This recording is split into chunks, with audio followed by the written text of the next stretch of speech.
Hello, my name is Maria Wigan and I'm at DSP&S Testing Center. Okay, hi everyone. Welcome to our AIM presentation.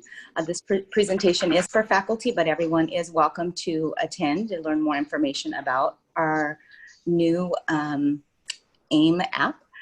This presentation is to learn how to utilize our new accessible information management platform to accommodate students with disabilities.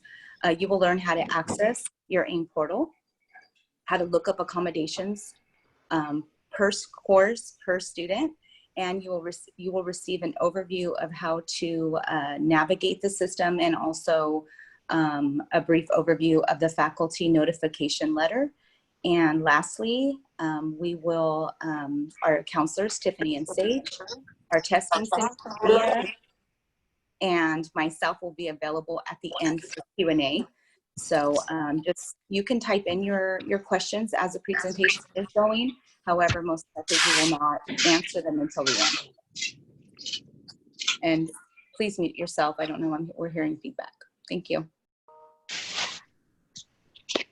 Okay, so we are going to go over AIM. We're going to do some content slides, and at the end we're going to do a demo. So let's get started. AIM is a case management system for DSPS. Students district-wide will be using this portal. During the fall 2020 semester, these are the features that we will be using in AIM. The student application and DSP services so that students can apply online and upload documents. The student intake, where forms will be signed electronically, and the faculty notification letters, formerly known as the Notice of Authorization of Services. In past semesters, you would have been handed the NOAS on the first day of class. This outlines all accommodations that students are requesting. The FNL will be similar to this document, so it will outline all of the accommodations that the students are requesting for your course. We are also rolling out our alternate media and our deaf and hard of hearing modules.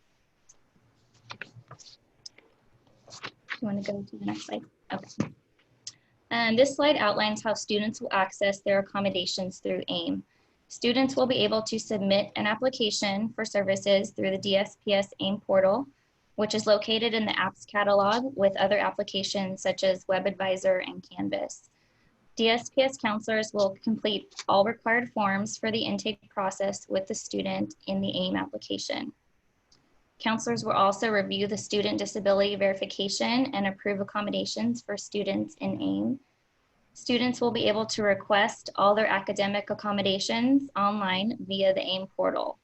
And this will generate a faculty notification letter that will be sent to your faculty email address. Next slide. Instructors, you will receive a faculty notification letter from this email, the DSPS aim@sccd.edu.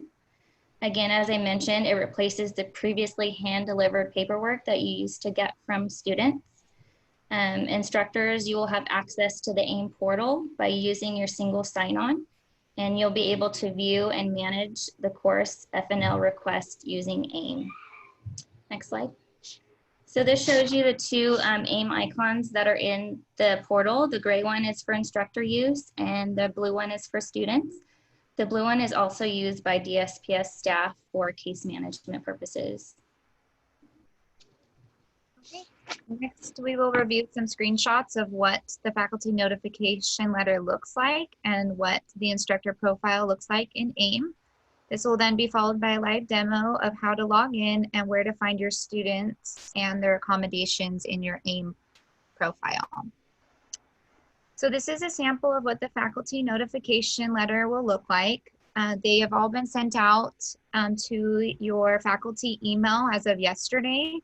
And as students continue to request accommodations, we'll continue to email them out. So please check your email. I know there's many emails right now.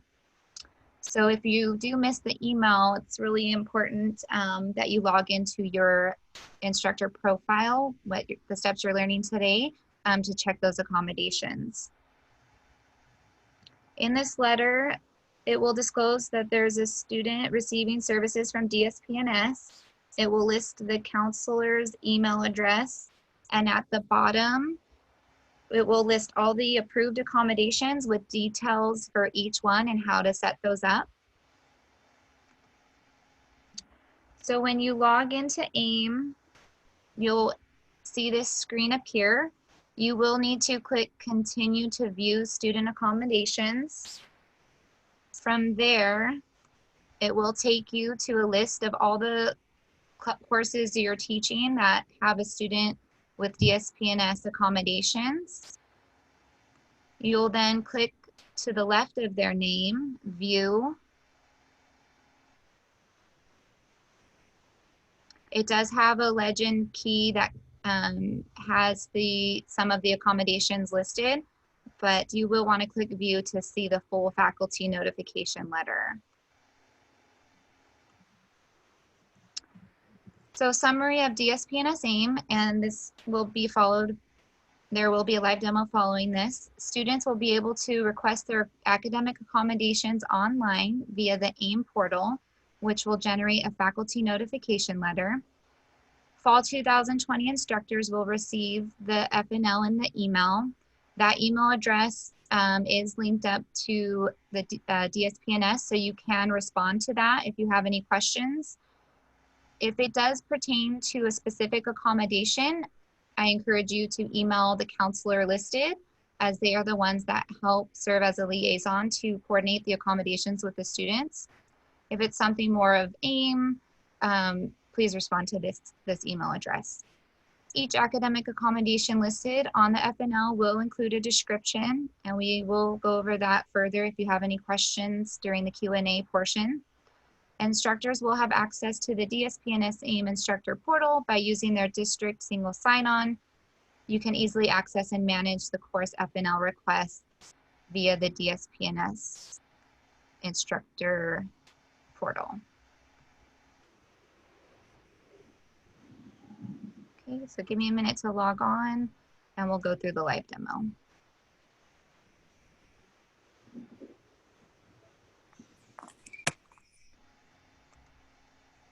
Oh, okay. Where did my screen share go? Okay. I went to maximize it and it didn't let me. So let's see what happens. I know we haven't mentioned Sage, but I just want to chime in really quick. Yeah. This is Susan. This system is a district-wide system. I know we've had a couple of questions in the chat. And so if a student, I don't know if we've covered, I don't think we've covered this yet, but if a student is attending any of our sister colleges, this system will recognize the DSPS student, and they will be able to use the, or activate their accommodations within all the colleges, which is a great function. Okay, thank you. Okay, so I am trying to log in as the instructor view. I don't have those capabilities as a counselor, so I had the link separate. And because I was practicing before this session, it's now locked me out. So Tiffany, if I send you this link, can you try to open it? Sure. Thank you.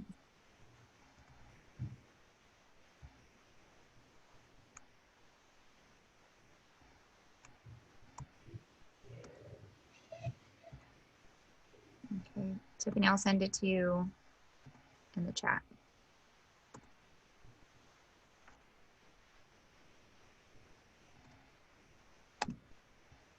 I apologize for that. I thought I was ready to go, but because I practiced right before, it won't let me go back onto the single sign-on.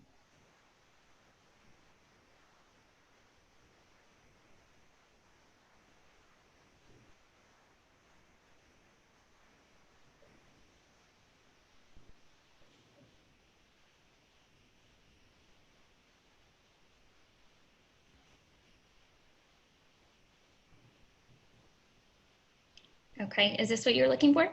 Yes, yeah.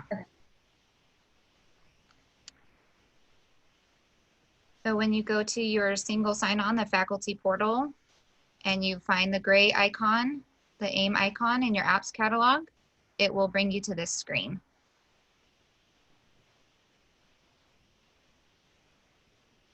You want to continue to view? Tiffany, would you be able to go into Fresno City and actually show the icon and pull it up as if you were a brand new user? Would you be able to do that? Just, Sure. I know we have a couple of questions in regards to that so they can see. Okay. Perfect.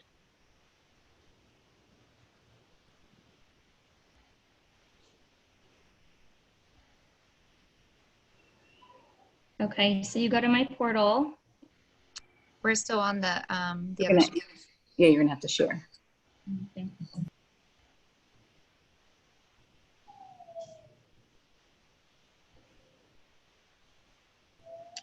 Okay, so here's the single sign-on. Are you seeing this? Yes. Okay, so you would sign in like you normally would.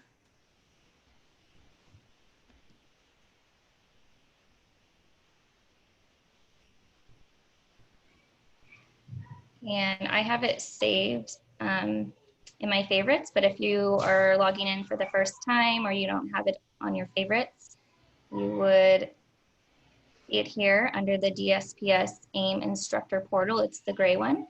And so you might want to add it to your favorites so that you can easily access it.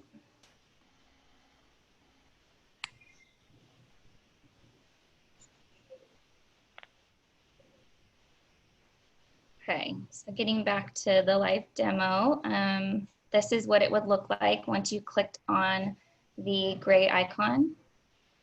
You click to view your students, and then Sage, how did you get that student to pop up? Go back to summer, previous term. So you guys will have your fall. Okay, I don't know why it's not showing up for you.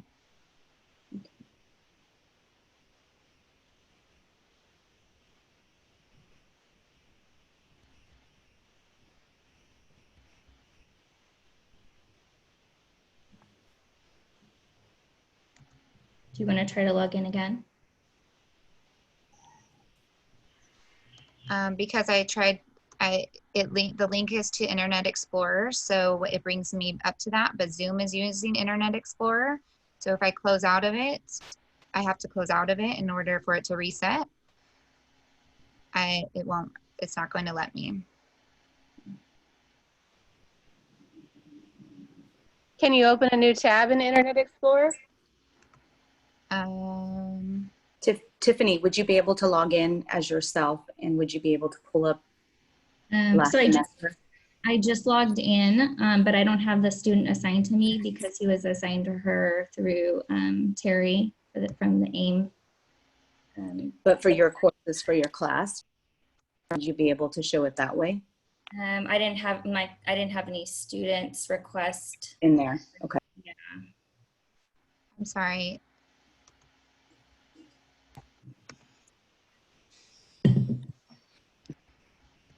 Oh, take So this is what happens. No. I don't even know where it went. So while we're trying to troubleshoot that, why don't we take a couple of questions and maybe we can get that going in a couple of minutes. Are you guys okay with that? Sure. Okay. Maybe reach out to Colleen and see if there's something that we can do to pull up a student on the faculty side, maybe.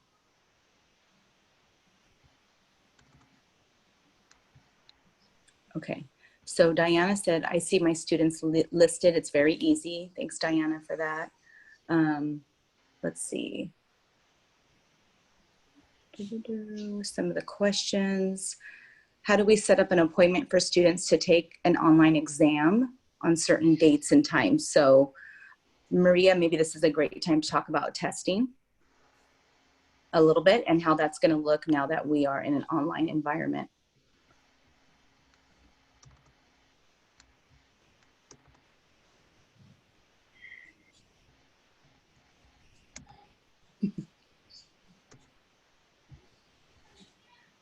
Maria? Okay. At this point, although our testing is gonna be remote. If the student only needs extended time and a half or double time, that will mean the instructor will be going to Canvas and giving them that accommodation. If the student, it's gonna be still the student's responsibility if they need a reader or writer, or maybe there is an exam that needs to be monitored, then it's the student's responsibility to still make an appointment in testing. Once they make the appointment on testing, then they're gonna need to inform the instructor of the date and time. That way the instructor can send us the coverage sheet so we can follow through with the instructions. And we're gonna monitor them through Zoom, make sure the area is clear, make sure we're seeing everything that whatever the instructor approved, they're gonna be on their table, everything is to be clear.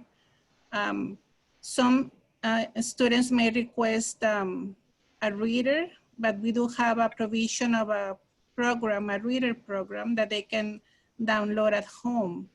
And some students that feel that they want to do more independently. So we do encourage that. So the only time the instructor will need to send us a cover sheet, that will be if the student needs a reader or writer, or there is a special circumstance. And we really encourage instructors to communicate with us. And counselors, testing, and our director will work together so we can meet the needs of the student.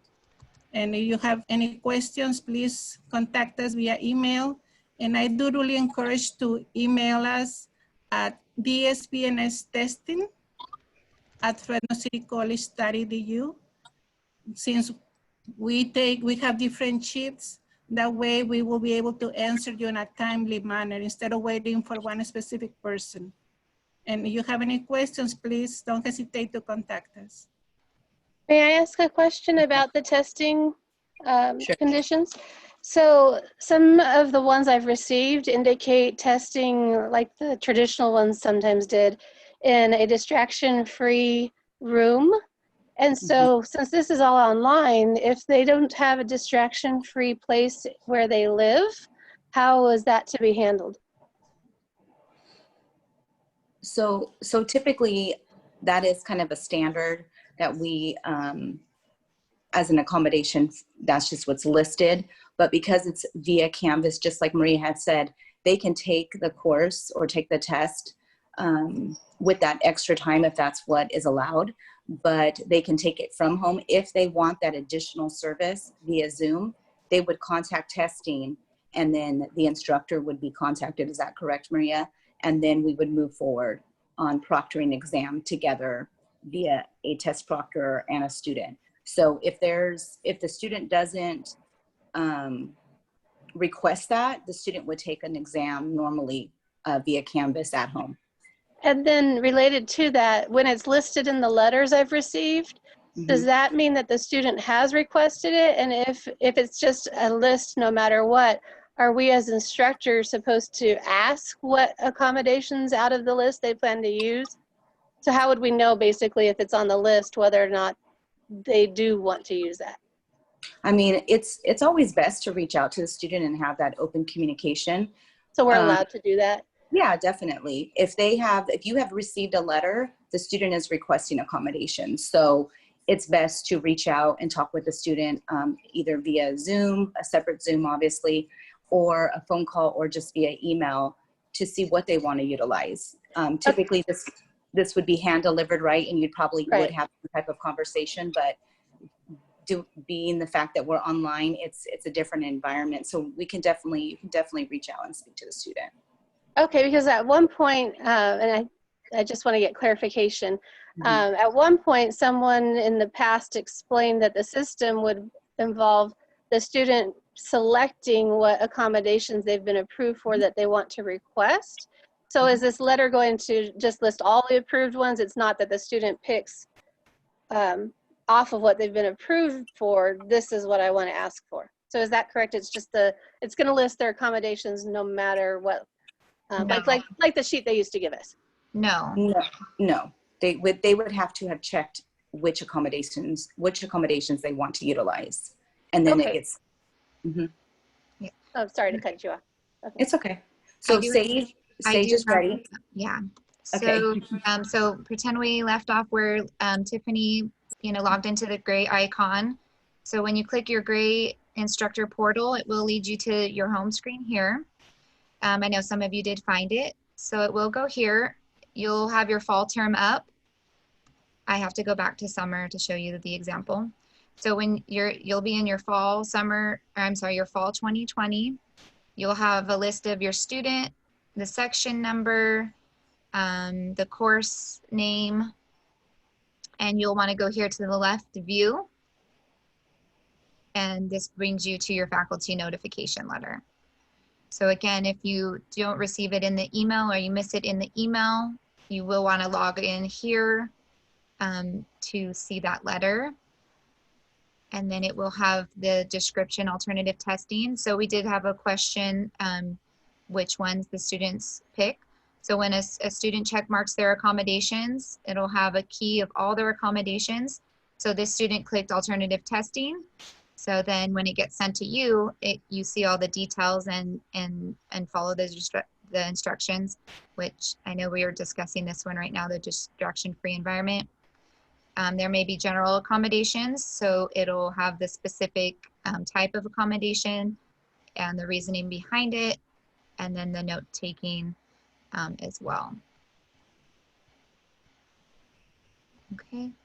So you will have a list of all your students here and what class, what section, and the copy of the faculty notification letter.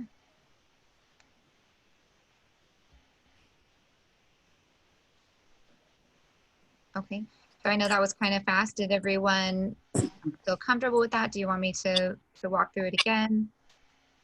Let's see. Okay, if not, then we'll open it back up to Q&A.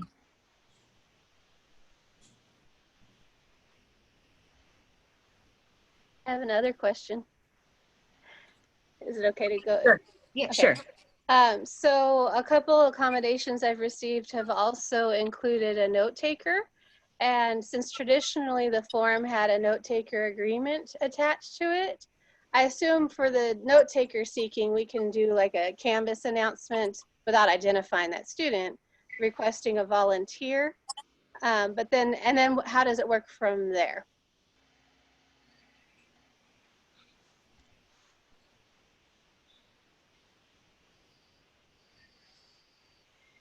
You guys waiting for me to answer that? I'm not sure what's going on with note taking. It will just vary from student and also professor. Obviously, if you're supplying the PowerPoints, I can see if you only had maybe Zoom lectures and there was no other attachments for the student to utilize the information after the presentation, then they would need a note taker, and we could figure something out for that, and you would request somebody take notes so that that student has that additional information or those notes. But because most of the information, I would assume, probably has some type of paper format, either in a PowerPoint or something like that, that the student can utilize to get the information, most likely there probably isn't going to be a note taker. I know, the transition from spring to, or, regular spring into, our transition online, I don't believe we had very many note takers, right? I mean, correct me if I'm wrong, Tiffany or Sage. We didn't have very many requests for note takers. And I know that some students, they do just get kind of checkbox happy and maybe checkbox everything just to make sure that they have all of their accommodations, right? But they may not end up using them. But they do have that option to select them. And if they have selected them again, and then we post an announcement asking for a volunteer, then what are we supposed to share email between them? Is there a note taker agreement form that's supposed to be sent somehow to the volunteer? We can definitely get all of that. Yes, we have a note taker agreement form, and we could, because normally the note taker doesn't know who that student is. So normally that note taker would send either our department the notes or to you, and then you would send to the students. So it's that confidentiality is still in place. So if we have a volunteer, should we tell them to email DSP&S for further instructions and guidance? Yes. Okay, thank you. You're welcome. Any other questions? Tiffany, were you going to add something? It looked like you were wanting to chime in. No, I was just going to say that it is, you know, case by case. I know some of you may be having like a Zoom portion of your class where you are going to be doing lecturing through Zoom and require the students to show up. So then I think it's good to kind of plan ahead. And if the student did request a note taker, ask them if they would like that for that Zoom portion. And you can always include the DSPS counselor and all of that coordinating. We can help you out with that. Let's see, look and see if there's any other chats. It says, how long will it, I have a question. How long will it take for a student to be on the DSPS AIMS Instructor Portal after they request? So I'm assuming it's usually 24 hours. Is that correct, Tiffany? After they meet with the counselor. A student will request their accommodations, and then it goes into a big bucket of student requests. And each day, myself, Sage, and another faculty will submit those requests. So it's on a daily basis that we're constantly submitting the requests. So within 24 hours of the student request, you will get a faculty notification. And that may happen where students aren't requesting. We encourage them to request now prior to the start of the semester. But students do have a right to request their accommodation at any point of the semester. So they could trickle in at any time. And or if they are a new student, of course, during the middle of the semester, you may get a letter at that time.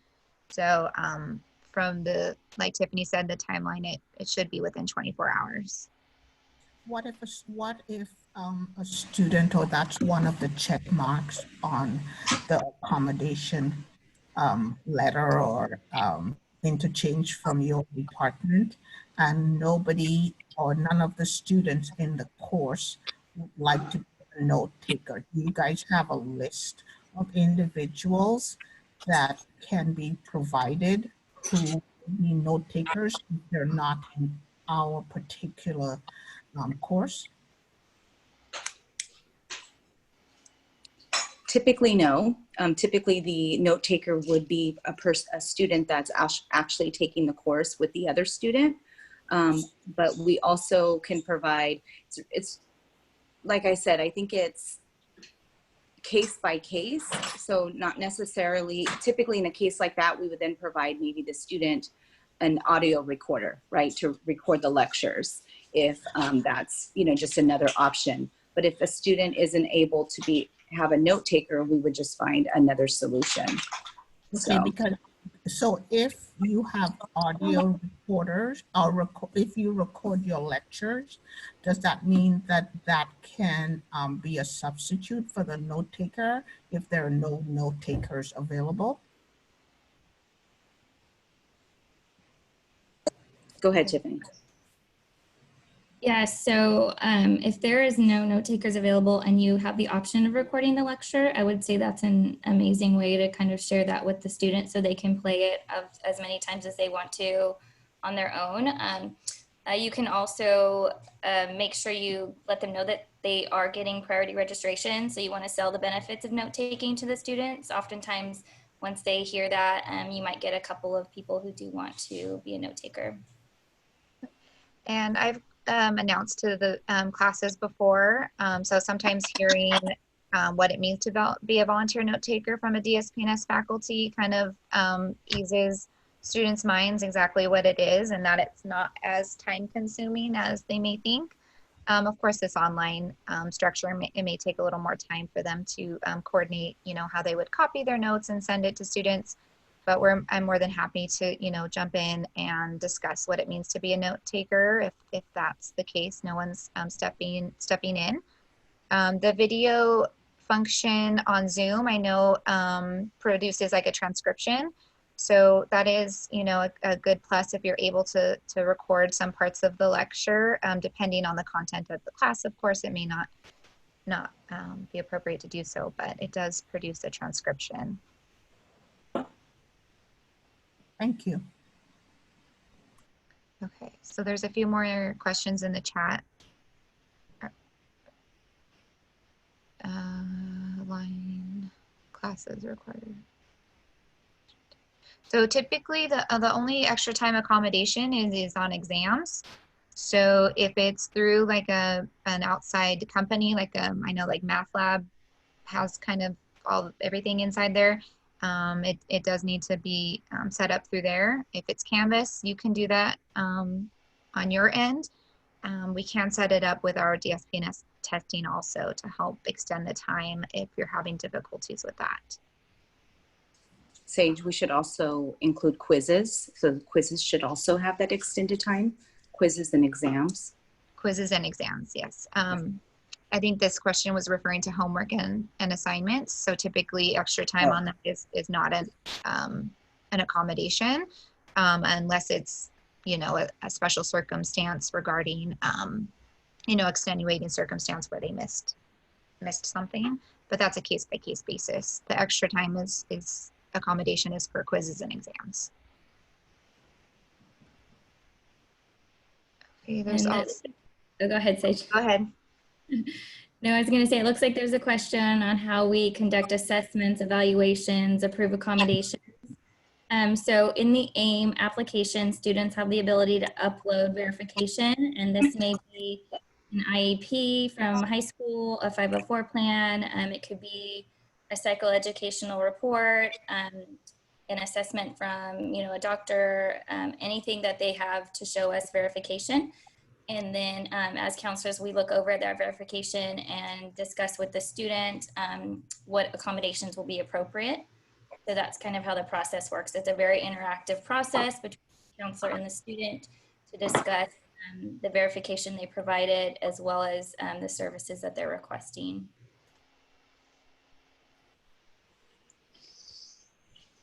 Yeah, we do not conduct, I know that that question was, how do we conduct assessments? We don't conduct assessments to verify we have ADHD, but we do verify, or we do conduct assessments for learning disabilities. However, right now during the COVID-19, we are not, because this is a formal testing where it's one-on-one, and so the Chancellor's Office has suspended LD testing throughout the state. So those students that feel that they have a possibly learning disability that's never been tested or been diagnosed, they actually can meet with our counselor, Patrick Hackett, and he can provide some temporary accommodations until we can test again.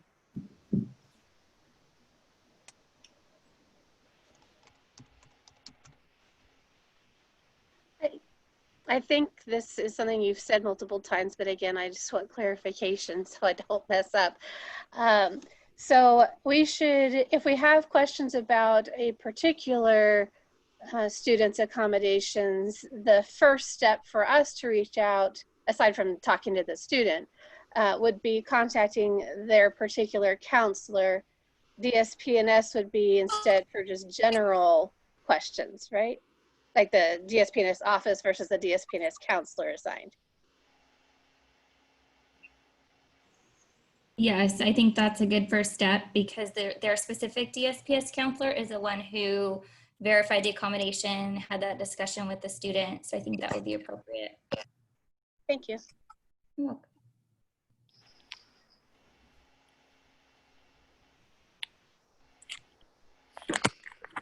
Oh, Patrick's in our session, so he just chimed in and said anybody can reach out if they had questions in regards to assessment, or if they had students that possibly wanted to be tested, so, or they felt that they might have some type of learning disability, or they were having difficulty in your course and you wanted to refer them to DSPS. Like Tiffany had said, our main line is up and running, so you can still contact us. We have soft phones, and then also the counselors that are assigned to the students for some additional information. And usually what happens is question comes into the main line, they refer to either which department, like if it's a testing question or a student question, obviously testing or counseling. And then if they need further assistance, it normally comes to me. So do we have any other questions? There was a couple in the chat.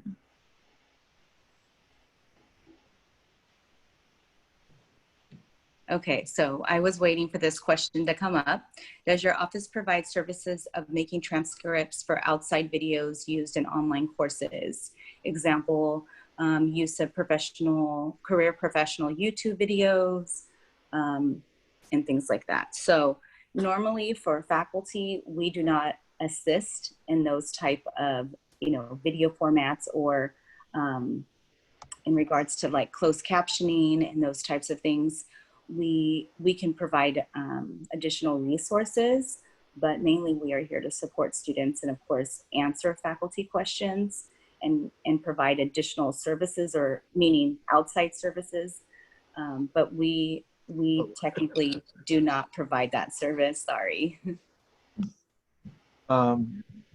If I may, Sure.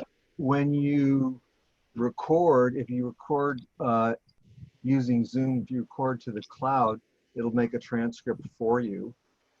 And you can, if you just make a regular video, if you have a YouTube account, you can run it through that and that'll do it for free. Mm-hmm. So those are easy ways to go. And then you can, if it makes mistakes, you can go in and edit them both. Yeah. And then also see media as a free service. Thank you, Jenny, for pointing that out. So yes, there is a variety of resources from the Chancellor's Office and other agencies. You can also pay, obviously, to get that transcribed. But in-house in our department, we try our best to provide some additional resources, but we do not provide that service for faculty. Sorry.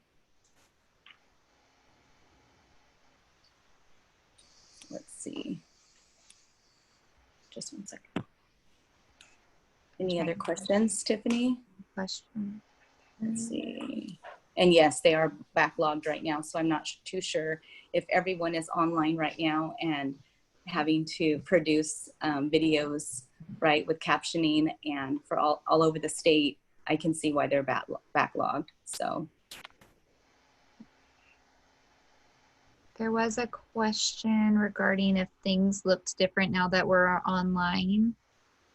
The accommodations. Okay, are there any accommodations that will be different from what we have done in person? So I think we're kind of discussing that it's going to look, different case by case. And so the sooner, if there's an issue, the sooner it's brought up, the sooner we can kind of brainstorm on how it may look different, working remote. It's kind of hard to answer that question until a special circumstance comes up, but remote, we just need to look at the canvas, like everyone's discussing, getting things closed captioned, extending the time, setting it up with DSP&S testing, things like that. We do also have a faculty handbook on our website. If you go to fresnocitycollege.edu, click on Student Services, and then DSPS, or Disabled Students Programs and Services. If you scroll down that first page, you will find a list of all of our staff and our counselors, our instructors, and a variety of others. And down below, you will find one handbook that is about 46 pages, but has a variety of resources for faculty broken down by disability, and then also resources. We have about 1 page, and I did send that to Jody, so that Jody and Susie in hopes to send that all to faculty, not the whole guidebook, but the technology side of it, to provide those additional resources. Then I just want to add too, I think what's different is student engagement. So we have less students requesting accommodations right now because maybe they don't know how, or, you know, we're all in a new situation where maybe they're just not coming forward. So we have less accommodations being requested right now. So if you can all make some kind of announcement on Canvas or through email or however you want to reach your students and let them know if they do need accommodations to come to DSPS, because there are students that still haven't not requested their accommodations. Can I ask a quick question? Sure. I thought I heard, I just wanted to clarify what the relationship is with the note taker and the student. Because I thought I heard you say that they're not supposed to have contact between each other, or that's just an option that they could just send it to DSP&S and DSP&S sends it to the student. Yeah, so typically it should be done like confidential. Some students do not want the note taker to know who they are, or that, you know, they're providing notes to the student who has a disability. So typically it would, the note taker would come to the office and make copies, and then we would give it to the student. We're working as the means of getting the notes so that they can stay, so they don't have to disclose who they are to the note taker. Some students don't have an issue with letting the note taker know who they are. And so they can coordinate on their own to exchange the notes. But if they aren't comfortable releasing their name to the volunteer note taker, then we do work as that third party to get the notes from the note taker and then provide the notes to the student. That's been, I mean, for 1,000 years. I'm usually introducing them when they're asking me, and then they go do stuff together. I didn't know that. I mean, does someone write down that I've never had anyone say, please don't tell the note taker. I usually have them come up and go, where's my note taker, you know? Yeah, but, I mean, it's a case by case. Again, some students don't. But I should be airing to the other way, though. I should not be saying, you and you, get your cell phone numbers or whatever. If you are, I would do it privately, right? And not in front of the class. Yes. Yeah.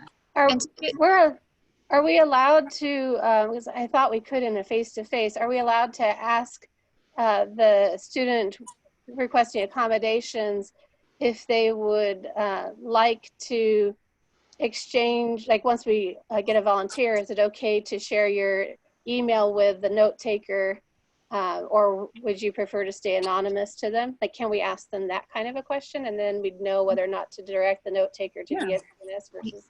Yeah, that would be good too. I know when so I work with high school students typically who, you know, graduate and they're coming in their first semester. So I try to go over that with them too, because the note taker process is new to them. So I think as counselors, we do kind of, you know, let them know the process of that, how it works. And so if that they want to disclose who they are to the note taker, or if they want to stay anonymous, to again reiterate that to the instructor when they're handing in the paperwork. So I think again, yeah, this would be a difference. Virtually, they're not getting that direct contact with you handing in the papers, because that really does open up the discussion to between students and faculty. So that is a difference now. They will, and now even more so, they're sending the email. That's not going to go away. They're still going to be sending the email when we're back on campus. So they will miss that face-to-face handoff. We will just continue to encourage our students to advocate and talk to the instructors on what they're comfortable with when they're establishing the accommodations with you guys. So are you telling them, would they know to just go get the notes with you? Is that what you're telling them? Because I don't think I've ever had that. I think it's always been, I mean, yeah. I'm sorry to say. Okay. Like for 20 years, it's been, you guys exchange and then they text and stuff. I've never had anyone say, don't tell me, I don't want to know, and I'll go see them later. So do they know that? Is it the automatic to expect to go to you to pick up their notes? Is that the automatic that's set up? That's the process that we've instructed students that, Okay. yeah. And I have Make had you- once, if I could just share that my experience briefly I had one semester where I had a student who did not want to, who wanted to stay anonymous to their note taker, but they did not tell me that. Instead, what happened is I had my usual face-to-face conversation in which I asked them, do you want to meet the note taker or do you want to stay anonymous? And it threw me off because that was the one time they said that, yeah, I don't want to meet them. So that's how I found out that they didn't want to meet their note taker.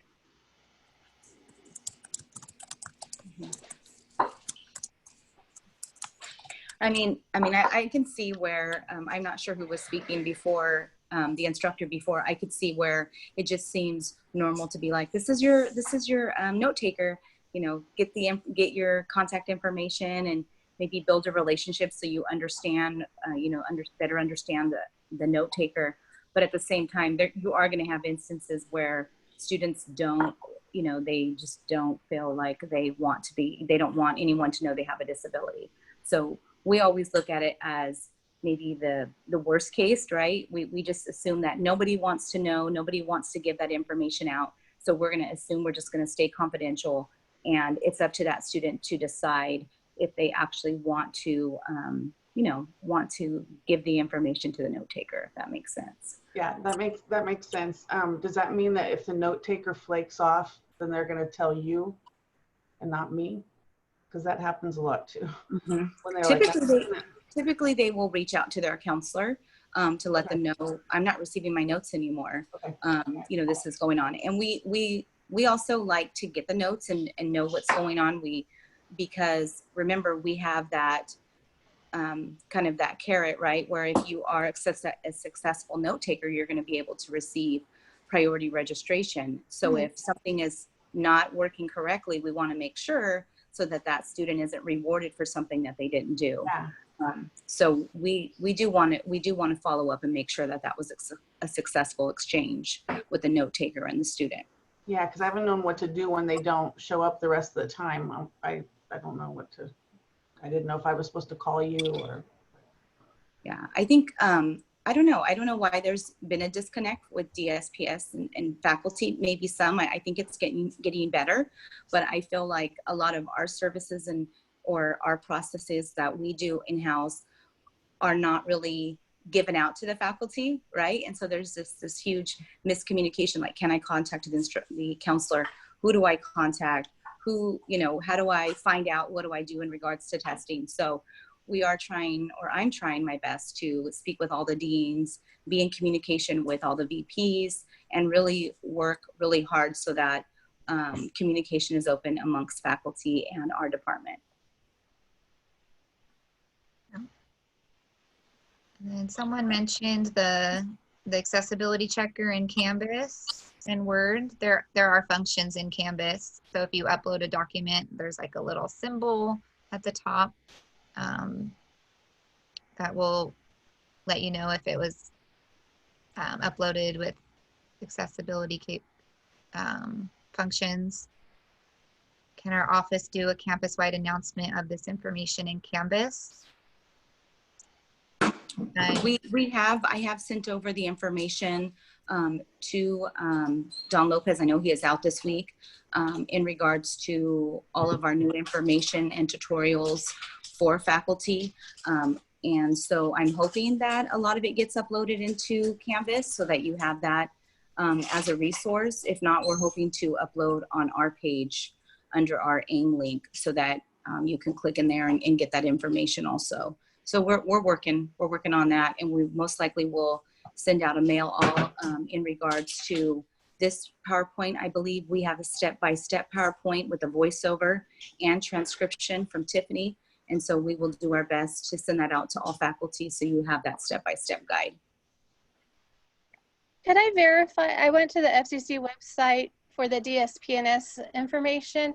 I know sometimes on the FCC website, phone numbers are wrong. Could I just verify it's 442-8237 for DSP&S? Yeah. Yes, that's correct. That's correct. Okay, I just wanted to make sure I give out the right information. And So these are the phone numbers for all DSP&S offices. AIM is district-wide. These are the correct phone numbers. So the PowerPoint should have been uploaded to the Flex Day session when you RSVP. So if you're able to download a copy, feel free to do so. If not, then reach out and we can send that to you. Okay, thank you. Uh-huh.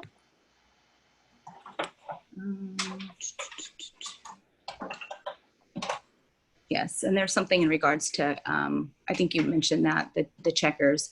We do have accessibility training on campus if you're new faculty, where you can contact Debbie Netto, and you can receive some of that accessibility training where you can run your Word documents in regards to see if it's compliance in regards to accessibility. That is something that we do offer at Fresno City.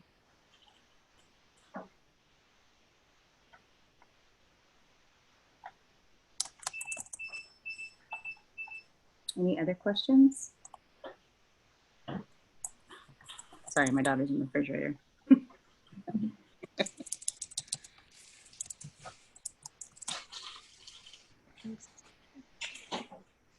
What was the name again? Debbie. So let me make sure I'm spelling her. Is it Netto? Nichols? Netto. Let me see.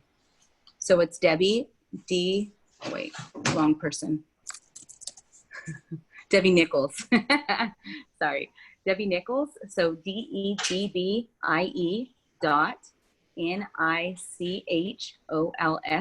at FresnoCityCollege.edu. And I'll type that in there also.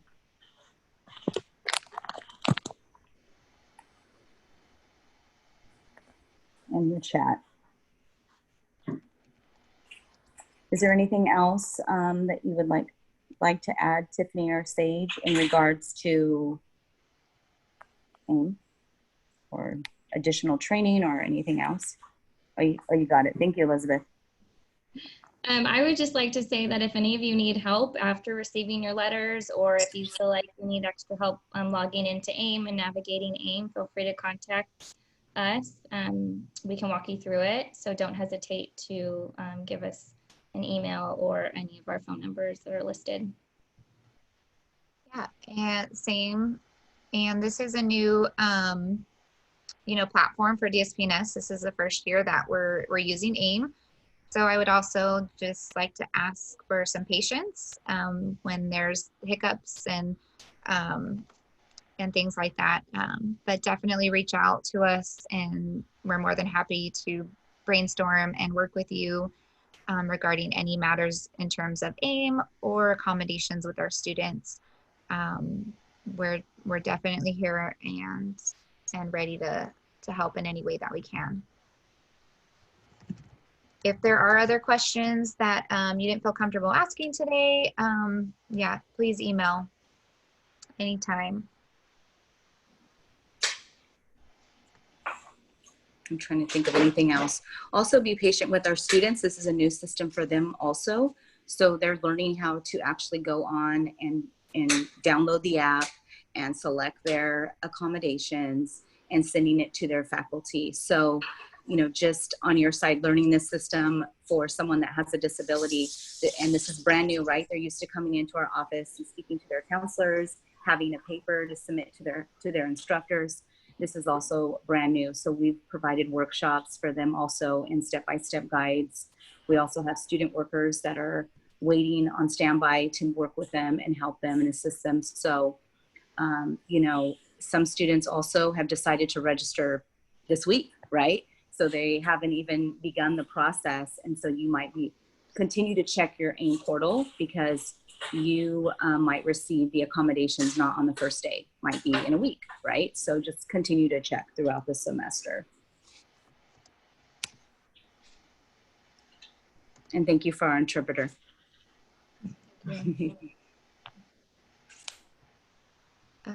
So instructors must be in contact.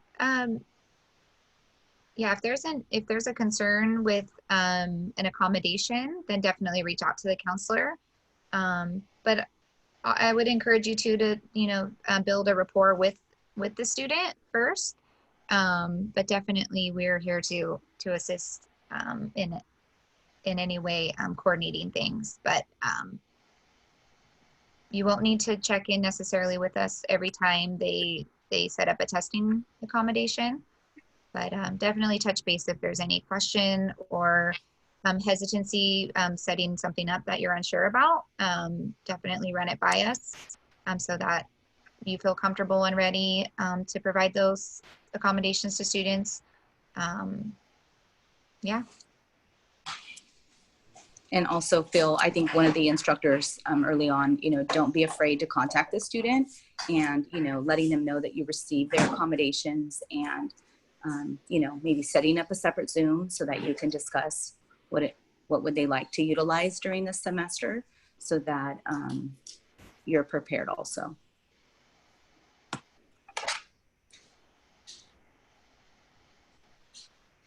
And if that's it, I think we might be done just a little bit early unless there's some additional questions.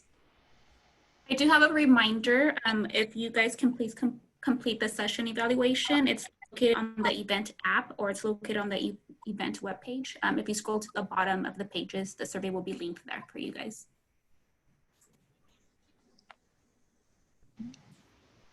Yes, and if you have, I'm sure there's a section for comments if there's some additional resources that you feel that you would like to see. Like I know someone stated maybe upload some information into Canvas. Please put that in the survey so that we can follow up and complete those things.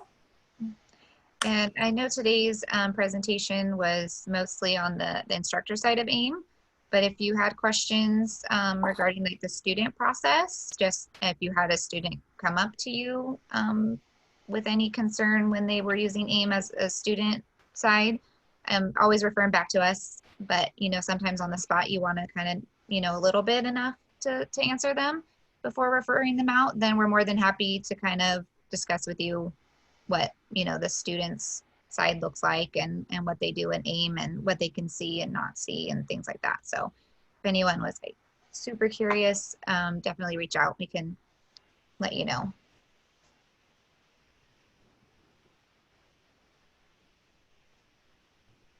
I think Elizabeth said on the Flex Day website, there was a place for the evaluation.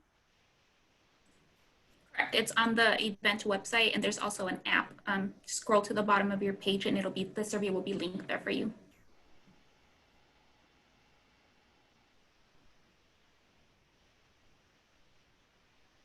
Okay, so I think that answers everything today. I hope everyone has a good semester. Well, thank you everyone for joining again. I hope you all have a successful fall semester in these times and always feel free to reach out to us. Again, I'm Susan Ariola, Director of DSPS, and we look forward to working with you. Thank you. Have a good weekend. Bye. Bye. Thank you. Thank you. Bye.